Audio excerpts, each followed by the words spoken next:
Hello dear student, today we are going to discuss about the forfeiture of shares with a premium originally issued at a premium.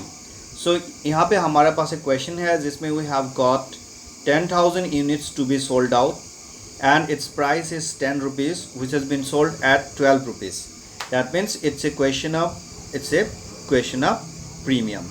Okay, what is the amount of premium? 2 rupees is the amount of premium. Next, application में 3 rupees, allotment में 5 rupees है including premium. इसका मतलब है allotment में आपको 3 + 2 = 5 rupees. इसका meaning है ये 2 रुपीज़ प्रीमियम अलॉटमेंट के साथ जुड़ा हुआ है and 4 is the first and final call. यहाँ तक एक अनदर पार्ट है. तो इसमें और एक चीज़ बताया गया है कि Mohan who held 200 shares who paid only the application. क्योंकि हम आपको पता है एक बंदा को एप्लीकेशन मनी देना होता है, allotment money you have to pay and the call money you have to pay in this question. और इस अलॉटमेंट के साथ प्रीमियम भी उसको देना पड़ता है. ठीक है.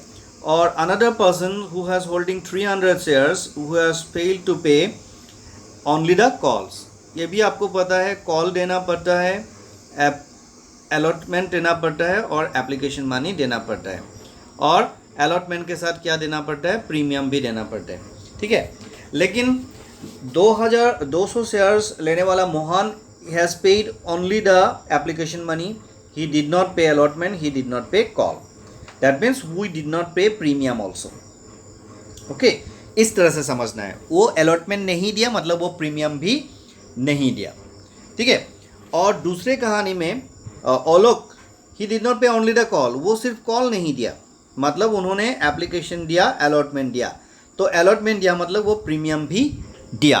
तो यही चीज़ हमें सीखना है कि फॉरफीचर करने का समय में अगर केस ऐसा हमारे पास आता है कि जिसमें प्रीमियम देने के बाद फॉरफीचर हुआ है, जैसे मोहन के साथ हुआ है, ओलोक के साथ हुआ है, और अगर प्रीमियम देने से पहले फॉरफीचर होना है जैसे मोहन के साथ होना है, दोनों चीज़ समझने के लिए हमें एक ऐसा क्वेश्चन दे दिया तो दोनों वैरायटी का फिगर्स हमें मिल जाएगा. अभी सवाल होता है इसमें करना क्या चाहिए. तो करना क्या चाहिए वो देखने के लिए हम क्वेश्चंस का आंसर तक जाएंगे तब पता चलेगा. ठीक है. ओके, नाउ हम क्वेश्चन को आगे बढ़ाते हैं. तो हमारे पास याद रख लेना है, हमारे पास कॉन्सेप्ट है 3 रुपये एप्लीकेशन का और हमारे पास 10,000 शेयर्स बेचना है. तो नेचुरली ये बैंक अकाउंट का वैल्यू होगा 10,000 का ऊपर 3 रुपया इज इक्वल टू 30. ये सिंपल है तो ये भी सिंपल है, ये भी सिंपल है. ठीक है. फिर अलॉटमेंट का बात आता है तो अलॉटमेंट हो गया 3 + 2 = 5 रुपीज़. तो 5 रुपीज़ 10,000 के ऊपर 5 रुपीज़ हो जाएगा. तो ये 10,000 × 5 रुपीज़ दिस = 50,000. ये भी सिंपल है. कैपिटल का वैल्यू है 3 रुपया.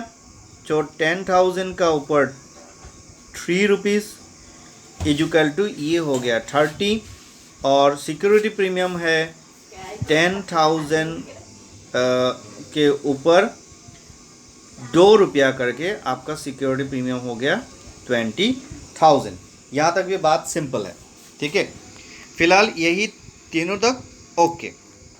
लेकिन जब पेमेंट का बात आता है तो हमें पता चलता है कि मोहन नाम का एक बंदा है जो पहला वाला बंदा है जिसके पास 200 शेयर्स था, उन्होंने अलॉटमेंट मनी नहीं दिया. तो हमारे पास ओरिजिनली था 10,000 शेयर्स. उनमें से अगर किसी ने 200 शेयर्स का पैसा नहीं दिया तो नेचुरली हमें कितना शेयर्स का पैसा मिला? 9800 शेयर्स का पैसा मिला, जो ये है. ठीक है. तो 9800 इंटू अगर उसका वैल्यू कितना है 5 रुपीज़. ठीक है. 9800 × 5 रुपीज़ अगर आप कैलकुलेटर से करोगे तो आपको पता चलेगा कि आंसर आपका कितना है 49,600. सो इसमें आपको समझने वाले बात है कि कैसे 9,800 हुआ, क्योंकि 200 शेयर्स का अलॉटमेंट मनी नहीं मिला. ठीक है. ओके. नेक्स्ट अब जाते हैं सेकेंड फेज में, share first and final call money. तो share first and final call money के लिए भी आपका बात वही है कि आपके पास 10,000 शेयर्स है जिसके ऊपर 4 रुपया करके आपको टारगेट मारना है, तो उस हिसाब से आपका पैसा हो जाता है 40,000। ठीक है, लेकिन जब आप पेमेंट मिलने का समय में आते हैं तब आपका क्या हालत होता है आप समझ लीजिए कि यहाँ क्या है, आपके पास 10,000 यूनिट्स था, मोहन ने 200 यूनिट का पैसा नहीं दिया, और दूसरी बात है औलक नाम का आदमी ने जिसके पास 300 शेयर्स था उन्होंने भी कॉल का पैसा नहीं दिया। कुल मिला के इस मैथमेटिक्स का आंसर हो गया 9,500 का हम पैसा मिला, यही है 9,500। सो अब ये 9,500 यूनिट्स के अगेंस्ट में अगर 4 रुपीस करके आपको मिलता है तो आपका कैलकुलेटर मारेंगे तो वैल्यू हो जाएगा 38,000 रुपीज़। ओके, अब आपको समझना है कि ये कौन था, ये मोहन था और ये औलक था। ठीक है, तो इनका कहानी है। अब आपको देखना है कि अभी क्वेश्चन बोला है कि ऐसे केसेस में इन शेयर्स को फॉरफिट करना है। ठीक है, तो फॉरफीचर कितना शेयर्स को करना है, सबसे पहले आपको समझना है कि फॉरफीचर कितना शेयर्स को करना है। यहाँ पे औलक का 300 शेयर्स का फॉरफीचर करना है एंड मोहन का 200 शेयर्स का फॉरफीचर करना है, तो दोनों मिला के कितना करना है, 500 शेयर्स का आप फॉरफीचर करना है। सो 500 यूनिट का ओरिजिनल प्राइस कितना है, 10 रुपया करके, तो इस हिसाब से आपको फॉरफीचर करना है 5,000 रुपीज़ का। ठीक है, अब क्या है, सिक्योरिटी प्रीमियम अकाउंट क्यों यहाँ पे आया। अभी तक मैंने जो कुछ पिछले जितना भी डिस्कशंस किया था उसमें सिक्योरिटी प्रीमियम आया नहीं था, तो आज क्यों आया, यही आज का इस वीडियो का मेन मोटिव है। तो इसमें आप समझ लो कि एक कंडीशन है कि अगर सिक्योरिटी प्रीमियम पे हो चुका है, इफ़, एक बात समझ लो कि if security premium is paid, okay, it will not appear। अगर सिक्योरिटी प्रीमियम दे चुका है तो अपीयर नहीं होगा। ठीक है, और उसका ऑपोजिट में क्या है, उसका ऑपोजिट में यह है कि if security premium is not paid, then it will appear। ठीक है, अगर सिक्योरिटी प्रीमियम का पैसा दे चुका है तो वो अपीयर नहीं होगा, इधर यस है तो उधर नो है। अगर सिक्योरिटी प्रीमियम का पैसा नहीं दिया है तो वो अपीयर होगा। अब हमारे क्वेश्चंस में क्या था, हमारा क्वेश्चन में ऐसा था कि मोहन जिसके पास 200 यूनिट्स था और औलक जिसके पास 300 यूनिट्स था। हम आपको पूछ रहे हैं कि मोहन ने क्या अलॉटमेंट मनी दिया था, मोहन ने अलॉटमेंट मनी नहीं दिया था, डैट मीन्स मोहन ने प्रीमियम भी नहीं दिया था, तो मोहन अपीयर होगा, यस। औलक ने अलॉटमेंट मनी दिया था तो औलक ने प्रीमियम भी दिया था, तो औलक अपीयर नहीं होगा।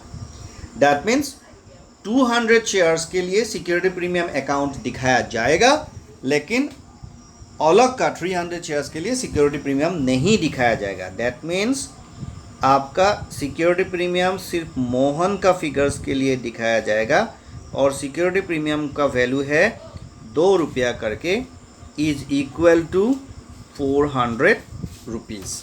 ठीक है, लेकिन औलक ने क्योंकि प्रीमियम दे चुका है तो उसके लिए प्रीमियम अकाउंट डेबिट नहीं करेंगे। ये बहुत ही इम्पॉर्टेंट बात है, बहुत ही ज़्यादा इम्पॉर्टेंट बात है, इसको एकदम परमानेंटली दिमाग में बैठा हो कि सिक्योरिटी प्रीमियम तब अपीयर होगा जब पेमेंट नहीं हुआ था, लेकिन तब अपीयर नहीं होगा अगर पेमेंट हो चुका है। नेक्स्ट आते हैं शेयर अलॉटमेंट। शेयर अलॉटमेंट किसने नहीं दिया था? सिर्फ मोहन ने नहीं दिया था। दैट मीन्स शेयर अलॉटमेंट के लिए 200 यूनिट का अलॉटमेंट मनी का वैल्यू कितना था? 5 रुपीज़। तो 200 यूनिट का 5 रुपीज़ इक्वल टू कितना हो गया? 1000 rupees. First and final call दोनों ने नहीं दिया, ऑलोक ने भी मोहन ने भी, इक्वल टू कितना? 500 शेयर्स के लिए फर्स्ट एंड फाइनल कॉल नहीं मिला। सो आपका फर्स्ट एंड फाइनल कॉल के लिए दोनों ने नहीं दिया ना। दैट मीन्स ऑलोक का भी मोहन का भी फर्स्ट एंड फाइनल कॉल नहीं मिला एंड ऑलोक का भी फर्स्ट एंड फाइनल कॉल नहीं मिला। दोनों का फर्स्ट एंड फाइनल कॉल नहीं मिला, जिसका 4 रुपया करके इक्वल टू कितना हुआ? 2000 रुपीज़ हुआ। ठीक है। अब आपने देखा कि डेबिट साइड में आपका 5000 प्लस 400 इज इक्वल टू 5400 और क्रेडिट साइड में आपका 1000 प्लस 2000 इक्वल टू 3000। ऐसे केसेस में डिफरेंस या बैलेंस कितना आ गया? 5400 से अगर 3000 को माइनस करेगा तो बैलेंस कितना दिखाई देगा? 2400। ये बैलेंस जो है, ये बैलेंस ही आपका हो गया फॉरफीचर वैल्यू। ये फॉरफीचर वैल्यू है 2400। समझ में आ गया? सिक्योरिटी प्रीमियम का कितना था? सिक्योरिटी प्रीमियम क्यों आया था? क्योंकि मोहन ने अलॉटमेंट नहीं दिया था, तो उन्होंने प्रीमियम भी नहीं दिया था 2 रुपया करके, इसीलिए ये आया। ये बात सिखाने के लिए ही आज का क्वेश्चन है। इस क्वेश्चन को बिल्कुल ही ध्यान से समझना और कोशिश करना कि खुद से इस क्वेश्चन को आंसर एक बार कर सको, क्योंकि पॉसिबल है, 100% पॉसिबल है ऐसा क्वेश्चन आएगा या ऐसा क्वेश्चन का ट्विस्ट आंसर में आएगा। Am I clear? ओके।